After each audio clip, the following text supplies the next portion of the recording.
اس رات کے بارے میں، لیلۃ القدر کے رات کے بارے میں آتا ہے کہ ایک اوپینین یہ ہے کہ اللہ کے ہاں یہ بہت زیادہ ویلیوبل رات ہے، قدر کا یہ مطلب لے سکتے ہو۔ دوسرا اوپینین جو ویلڈ اوپینین ہے وہ یہ ہے کہ اللہ سبحانہ وتعالیٰ اس رات ہر انسان کے تمام فیصلے لکھ دیتا ہے۔ ہم لوگوں میں بہت بڑا مسئلہ یہ ہے کہ ہم دعائیں نہیں مانگتے، اور دعا آپ کسی بھی طرح سے مانگ سکتے ہیں، دل میں بھی مانگ سکتے ہیں، چڑھتے پھرتے بھی مانگ سکتے ہیں، گاڑی چلاتے بھی مانگ سکتے ہیں۔ کچھ سعودی علماء سے لوگوں نے پوچھا کہ ہمیں عمل کرنا بہت مشکل لگتا ہے، ہوتا ہے نا کہ دفعہ بہت مشکل لگ رہا ہوتا ہے نماز پڑھنا، تلاوت کرنا، تو انہوں نے جواب دیا، اور یہ میں نے پرسنلی بھی اس کو آبزرو کیا، کہ اگر آپ اللہ سبحانہ وتعالیٰ کا ذکر کرو، اذکار کرو، تو اللہ سبحانہ وتعالیٰ آپ کے لیے عمل کرنا بہت آسان بنا دیتا ہے۔ ہمارے نیچے بھی لوگ رہے، ہمارے ساتھ بھی لوگ کام کرتے رہے، ہماری فیملیز میں بھی لوگ ہیں،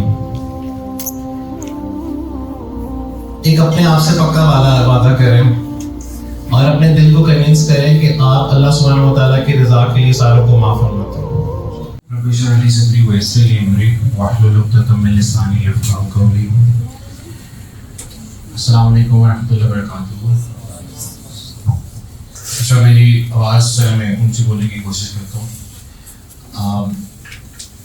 سب سے پہلے یہ ہے کہ آج انشاءاللہ پاک رات ہے، اور پاک رات کے بارے میں آتا ہے کہ رسول اللہ صلی اللہ علیہ وسلم نے فرمایا، پہلے تو یہ فرمایا کہ جو لیلۃ القدر کی رات ہے اور رمضان کی ایک راتوں میں سے ایک رات ہے، پھر رسول صلی اللہ علیہ وسلم نے فرمایا کہ وہ آخری 10 راتوں میں سے ایک رات ہے، پھر رسول اللہ صلی اللہ علیہ وسلم نے اس کو فردر پریسائز کر دیا کہ وہ پاک راتوں میں سے ایک رات ہے۔ although کچھ علماء کا، اسکالرس کا یہ بھی اوپینین آتا ہے کہ وہ جفت کی بھی کوئی رات ہو سکتی ہے۔ تو آج جو میں بولنے لگا اس کو بہت دھیان سے سنیں۔ امام دہلوی کی ایک حدیث ہے کہ ایک بندہ جو مسجد آتا ہے یا درس سننے یا درس دینے، اس کا اجر ایسے ہے جیسے اس نے ایک حج کیا ہو، اور اگر یہ لیلۃ القدر کی کوئی رات ہوئی تو پھر اس کا اجر و ثواب آپ دیکھ لیں گے کتنا زیادہ ہوگا۔ اس رات کے بارے میں، لیلۃ القدر کے رات کے بارے میں آتا ہے کہ اس رات کو لیلۃ القدر کیوں کہا جاتا ہے۔ علماء کے بہت زیادہ اس پہ اوپینینز ہیں۔ ایک اوپینین یہ ہے کہ اللہ کے ہاں یہ بہت زیادہ ویلیوبل رات ہے، قدر کا یہ مطلب لے سکتے ہو۔ دوسرا اوپینین جو ویلڈ اوپینین ہے وہ یہ ہے کہ اللہ سبحانہ وتعالیٰ اس رات ہر انسان کے تمام فیصلے لکھ دیتا ہے۔ تقدیر لکھی ہوتی ہے، وہ جو فیصلے ہیں وہ کنوے کیے جاتے ہیں ملائکہ کو، اور اللہ سبحانہ وتعالیٰ سورہ قدر میں کرتا ہے کہ اللہ سبحانہ وتعالیٰ نے فرمایا کہ لیلۃ القدر خیر من الف شہر، کہ جو لیلۃ القدر ہے وہ 1000 مہینوں کی راتوں سے کیا ہے، بہتر ہے۔ اسکالرز نے جنرلی آپ دیکھتے ہیں کہ اس کو کیٹیگرائز کر دیا 83.4 ایئرس، لیکن جب اللہ سبحانہ وتعالیٰ 70 یا 100 یا 80 عرب میں کہتے ہیں تو اس کا مطلب ہے بے شمار، اس کا مطلب ہے ملٹیپل، اور خیر من الف شہر کہ اس سے بہتر ہے، اس کو ہمیں اسپیسیفائی نہیں کرنا چاہیے، اس سے بھی بہتر ہے۔ تو رات جنرلی 10 آورس کے لیے ہوتی ہے، ابھی ہم 8 بجے سے شاید 4 بجے 5 بجے تک رات ختم ہو جائے گی، تو آپ دیکھیں کہ جو آپ نے ابھی قیام کیا ہم لوگوں کے ساتھ، ہم ساروں نے مل کے کیا، تو 1 گھنٹہ تقریباً 8 سالوں سے بھی بہتر ہے۔ اتنا زیادہ یہ امپورٹنٹ ہے۔ پھر رسول اللہ نے فرمایا کہ من قام لیلۃ القدر ایمانا واحتسابا غفر لہ، اور یہ صحیح بخاری صحیح مسلم کی حدیث ہے کہ جس بندے نے لیلۃ القدر کی رات کو قیام کیا، اللہ سبحانہ وتعالیٰ کے سامنے کھڑا ہوا، جس طرح ہم سارے قیام کر رہے ہیں اس طرح قیام کیا، ایمان کے ساتھ، اخلاص کے ساتھ، واحتسابا، اور یہ ایکسپیکٹ کرتے ہوئے کہ اللہ سبحانہ وتعالیٰ اس کا مجھے اجر دے گا، اللہ سبحانہ وتعالیٰ اس کے تمام گناہ معاف فرمائے گا۔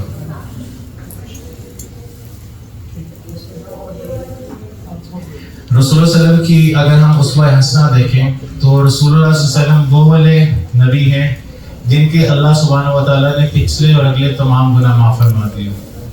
اس کے باوجود عائشہ رضی اللہ تعالیٰ عنہا کہتی ہیں کہ جب بھی رمضان کا مہینہ آتا اور آخری 10 راتیں آتی تو رسول اللہ صلی اللہ علیہ وسلم سارے گھر والوں کو تیار کرتے کہ آپ عبادت کریں، اللہ سبحانہ و تعالیٰ سے دعائیں مانگیں اور قیام کریں۔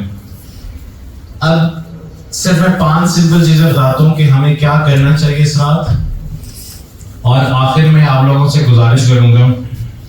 پہلا تو یہ ہے کہ ہمیں زیادہ سے زیادہ قیام کرنا چاہیے، جتنا قیام کر سکتے ہیں اتنا کریں۔ یہاں پہ انشاءاللہ تراویح کے بعد قیام اللیل بھی ہوگا انشاءاللہ 11 بجے۔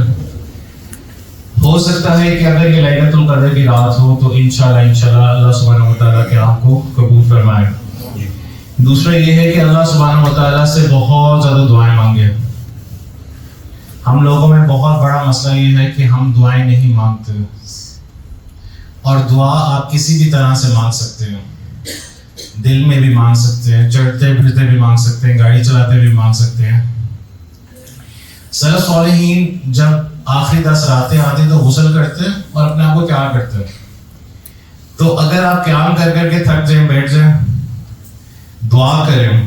عائشہ رضی اللہ تعالیٰ عنہا فرماتی ہے کہ انہوں نے رسول اللہ صلی اللہ علیہ وسلم سے پوچھا کہ میں کون سی دعا مانگا کروں، تو آپ صلی اللہ علیہ وسلم نے فرمایا اللہم انک عفو تحب العفو فاعف عنی، کہ اے میرے اللہ، اے اللہ تو سب سے زیادہ معاف کرنے والا ہے اور تو معاف کرنے کو پسند فرماتا ہے، تو مجھے معاف فرما۔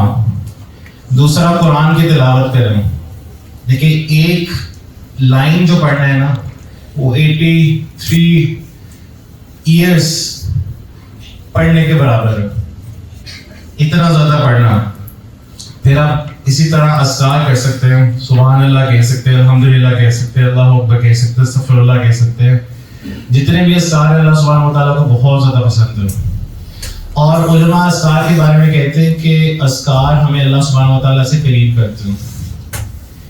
میں نے بہت زیادہ لوگوں کو دیکھا انہوں نے ہاتھ میں تسبیح پہنی ہوتی ہے، اور ہمیں تسبیح کی بحث سے نہیں جا رہا، کوئی فقہی رولنگ اس میں سے نہ نکالے، لیکن وہ ان کے لیے ایک ریمائنڈر ہوتا ہے کہ انہوں نے ذکر کرنا۔ اور کچھ سعودی علماء سے لوگوں نے پوچھا کہ ہمیں عمل کرنا بہت مشکل لگتا ہے، ہوتا ہے نا کہ دفعہ بہت مشکل لگ رہا ہوتا ہے نماز پڑھنا، تلاوت کرنا۔ تو انہوں نے جواب دیا، اور یہ میں نے پرسنلی بھی اس کو آبزرو کیا، کہ اگر آپ اللہ سبحانہ و تعالیٰ کا ذکر کرو، اذکار کرو، تو اللہ سبحانہ و تعالیٰ آپ کے لیے عمل کرنا بہت آسان بنا دیتا ہے، کیونکہ آپ کنٹینیوسلی اللہ سبحانہ و تعالیٰ کا ذکر کر رہے ہوتے ہو، اللہ سبحانہ و تعالیٰ وہ عمل کرنا بہت زیادہ آسان بنا دیتا ہے۔ پھر آپ صلی اللہ علیہ وسلم کی یہ عادت تھی کہ رسول اللہ صلی اللہ علیہ وسلم بہت زیادہ صدقہ خیرات کرتے رمضان کے مہینے میں، اور آخری 10 راتوں میں بہت زیادہ کرتے۔ اب ہر بندے کی ڈفرینٹ نیڈ ہے، ہر بندے کی ڈفرینٹ پرچیزنگ پاور ہے۔ آپ 1 روپیہ کریں، 2 روپے کریں، 5 روپے کریں، 5000 کریں، جتنی اللہ سبحانہ و تعالیٰ نے آپ کو استطاعت دی ہے آپ اتنا کریں۔ لیکن اگر آپ کریں گے تو انشاءاللہ اللہ سبحانہ و تعالیٰ اس کا جو اجر ہے اس رات بہت زیادہ بڑھا دے گا۔ تفصیل تو بہت لمبی ہے لیلۃ القدر کی رات کے بارے میں بھی، اس کی نشانیوں کے بارے میں بھی، لیکن وقت بھی کم ہے۔ ایک میں آپ ساروں سے درخواست کرنا چاہتا ہوں، وہ یہ ہے کہ ہم سارے اپنی زندگی میں ڈفرینٹ رولز میں، ڈفرینٹ پوزیشنز میں رہے ہیں، ہمارے نیچے بھی لوگ رہے، ہمارے ساتھ بھی لوگ کام کرتے رہے، ہماری فیملیز میں بھی لوگ ہیں۔ ایک اپنے آپ سے پکا وعدہ کریں اور اپنے دل کو کنوینس کریں کہ آپ اللہ سبحانہ و تعالیٰ کی رضا کے لیے ساروں کو معاف فرماتے ہیں۔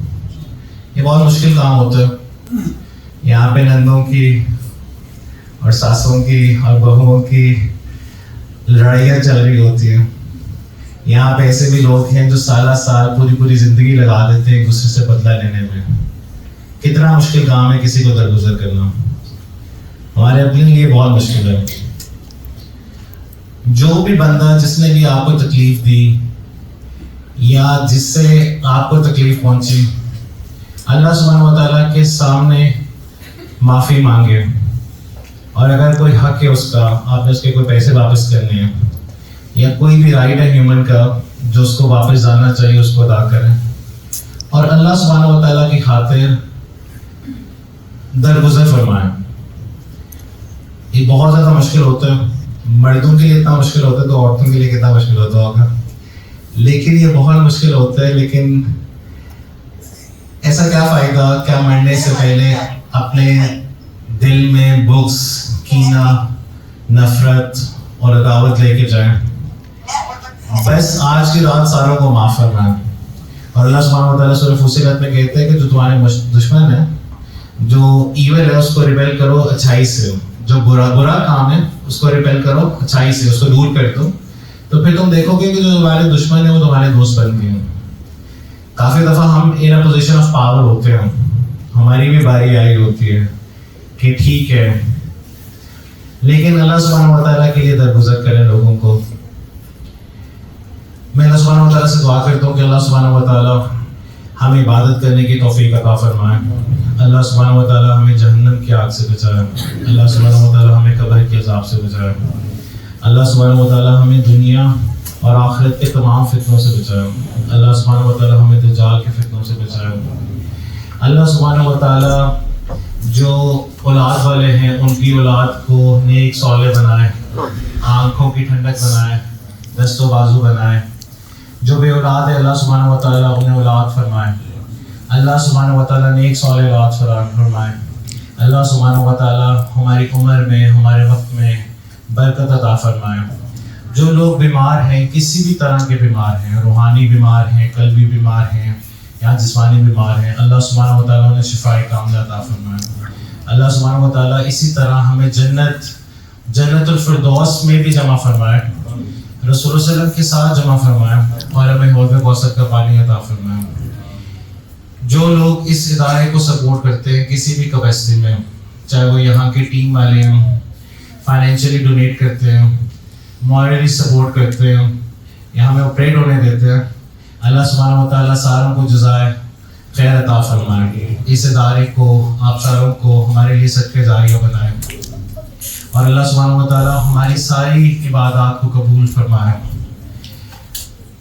ہم بے شک گنہگار ہیں اور ہم اللہ سبحانہ و تعالیٰ سے معافی کے طلبگار ہیں، اللہ سبحانہ و تعالیٰ ہمیں معاف فرمائے۔